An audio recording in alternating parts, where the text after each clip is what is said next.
करो या फिर टूर्नामेंट से बाहर हो जाओ। ये वाला मैच रिजवान वर्सेस बाबर आजम, ये वाला मैच बहुत ही तगड़ा मैच है इस टूर्नामेंट का, जो मोस्ट इंपॉर्टेंट है दोनों टीम्स के लिए। Peshawar Zalmi bottom of the table है, अगर आप पॉइंट्स टेबल देखें, 2 मैच खेले दोनों हारे हुए। इसी तरह मुल्तान सुल्तान 2 मैच खेले हुए दोनों हारे हुए। पेशावर और मुल्तान सुल्तान की नेट रन रेट में बहुत बड़ा फर्क है। पेशावर ज़ल्मी -4.55 पे सबसे नीचे है, बहुत ज्यादा रन रेट इनका नीचे गया हुआ है, जबकि मुल्तान सुल्तान -0.5। यानी अगर पेशावर ज़ल्मी ये मैच हारा, वैसे तो दोनों में से कोई भी हारा तो उनके सेमीफाइनल में प्ले ऑफ में जाने के चांसेस बहुत ज्यादा माइनर रह जाएंगे, बहुत ज्यादा कम रह जाएंगे। लेकिन अगर पेशावर ज़ल्मी इन केस ये मैच हार जाता है तो वो बहुत ही ज्यादा कम उसके चांसेस हैं, वो ऑलमोस्ट नियर टू पॉसिबल है कि वो जाएंगे प्ले ऑफ में। ये बात कंफर्म है।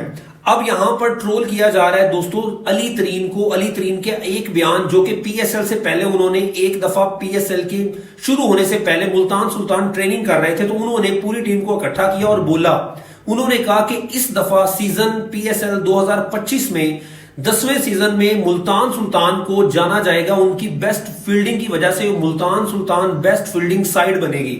और आप देखकर, आप सोचकर और आप सुनकर हैरान होंगे कि दोनों के दोनों मैच में मुल्तान सुल्तान ने घटिया तरीन फील्डिंग की है, जिसकी वजह से ये मैच हारे हैं। कैचेस छोड़ रहे हैं, चौके छोड़ रहे हैं, बाउंड्रीज लग रही हैं, सिंगल जहां पे होता है वहां पे डबल दे रहे हैं, ओवर थ्रो के रन दे रहे हैं, वाइड्स दे रहे हैं।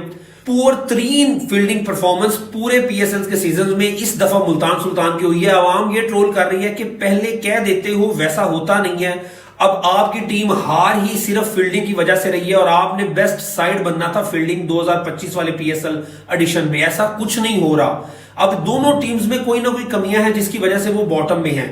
मुल्तान सुल्तान में बहुत अच्छा बैलेंस साइड है, लेकिन इसमें वो एक मुट्ठी होकर खेलने की नहीं है और इतनी घटिया फील्डिंग, इतनी गंदी फील्डिंग करते हैं, जिसकी वजह से बहुत ज्यादा जो चांसेस इनके जीतने के होते हैं वो माइनर होके नीचे चले जाते हैं और मुल्तान सुल्तान मैच हार जाता है। इवन के बैटिंग की फॉर्म अच्छी लगी हुई है बैट्समैन की, बॉलिंग भी कमाल करते हैं, लेकिन फील्डिंग में ये यूनिट बिल्कुल फ्लॉप है, डेड फ्लॉप है, जिसकी वजह से ये बॉटम में है और अभी तक एक सिंगल मैच भी नहीं जीते। पेशावर ज़ल्मी के केस में बहुत ही सिनेरियो रहता है। अभी तक तो बाबर आजम की फॉर्म ही नहीं आई। बाबर आजम ने 2 मैचेस में सिर्फ 2 रन किए हैं जी, पहले में डक, दूसरे में 2। ये बाबर आजम पे तनकीद हो रही है क्योंकि Babar Azam out of form है। इंशाल्लाह फॉर्म में आएंगे, हम चाहते हैं उनको फॉर्म में देखना और अच्छी लंबी बारी 100 देखना चाहते हैं।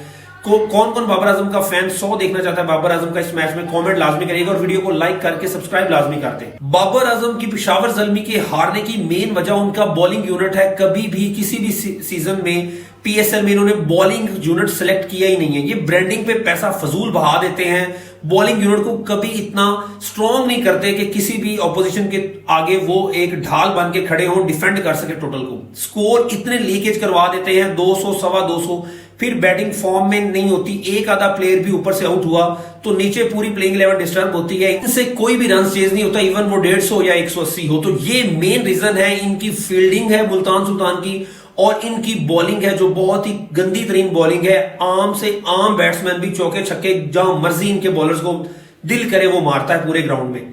तो ये मेन रीजन है। अब इस मैच में मुल्तान सुल्तान वर्सेस पेशावर ज़ल्मी यानी मोहम्मद रिजवान वर्सेस बाबर आजम, बहुत बड़ा मैच है ये। इसमें कौन जीतेगा ये देखना होगा और जो जीतेगा उसके चांसेस फिर भी कहीं ना कहीं अलाइव रहेंगे। अगर मुल्तान सुल्तान जीतता है तो वो तो बहुत ही उनके चांसेस अलाइव हो जाएंगे, लेकिन पेशावर ज़ल्मी अगर हार गया तो ये उसके लिए पीएसएल 10 का सीजन समझो खत्म है, क्योंकि बहुत ही माइनर चांसेस होंगे। पीएसएल में पेशावर ज़ल्मी के फैंस को गुस्सा आ रहा होगा मुझ पे, लेकिन ये बिल्कुल हकीकत है, क्योंकि उसके बाद उनकी रन रेट और माइनस में चली जाएगी, फिर वो रिवाइव नहीं कर पाएंगे, नहीं वो जीत पाएंगे इस टूर्नामेंट में, चाहे जितने मैच मर्जी आगे कर ले।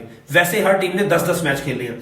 आपकी क्या राय है, आप किस टीम को सपोर्ट करें इस मैच में, कमेंट सेक्शन में लाजमी बताइएगा। चैनल को सब्सक्राइब कर लें, ऐसी अपडेट्स के लिए टिकटॉक और इंस्टाग्राम पर भी हमें फॉलो कर लें।